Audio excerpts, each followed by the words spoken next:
4 رکعت ہونے پر امام کو شک ہو جائے اور وہ 5ویں کے لیے کھڑا ہو جائے اور مقتدی کو یقین ہو 4 ہونے کا، تو اس صورت میں کیا مقتدی بھی 5ویں رکعت کے لیے کھڑا ہوگا یا چوتھی رکعت کے تشہد میں بیٹھ کر امام کے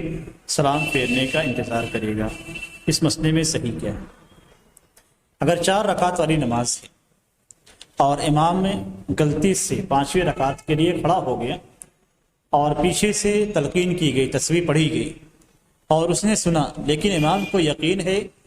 یا اس کو غالب گمان تھا کہ یہ میری چوتھی رکعت ہے اور اس لیے وہ کھڑا رہا، اس نے چوتھی رکعت کو مکمل کیا، 5ویں رکعت کو مکمل کیا، یعنی اپنی گمان کے مطابق چوتھی رکعت اور مقتدی کے اعتبار سے 5ویں رکعت کو مکمل کیا، تو وہ مقتدی جو امام کے ساتھ 4 رکعتوں میں شریک تھے،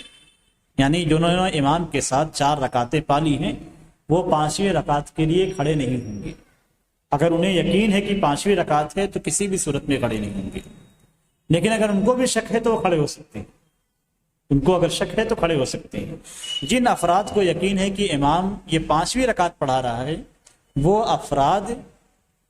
کھڑے نہیں ہوں گے، وہ افراد ویسے ہی تشہد کی حالت میں بیٹھے رہیں گے۔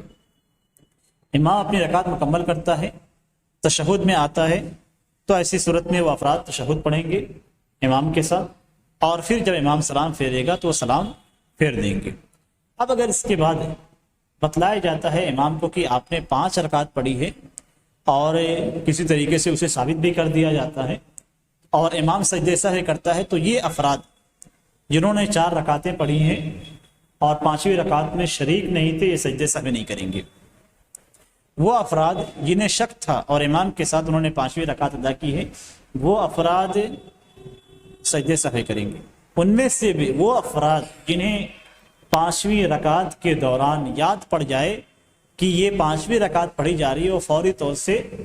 تشہد کی حالت میں بیٹھ جائیں گے۔ امام کو بھی اگر 5ویں رکعت میں یاد آ جائے کہ یہ میں 5ویں رکعت پڑھا رہا ہوں، تو کسی بھی عمل کا اضافہ نہیں کرے گا، کسی بھی عمل کا اضافہ جہاں اس کو یاد آئے گا، قرات کے بعد آ رہا ہے، قرات کے دوران یاد آ رہا ہے، یا پھر قیام کی حالت میں، یا پھر قومے کی حالت میں، یا رکوع کی حالت میں، یا پہلے سجدے کی حالت میں، کسی بھی حالت میں اگر اسے یاد پڑ جاتا ہے کہ یہ میری 5ویں رکعت ہے، تو ایسی صورت میں کسی بھی عمل کا اضافہ نہیں کرے گا۔ اور اگر جان بوجھ کر کسی بھی عمل کا اضافہ کیا گیا علم ہونے کے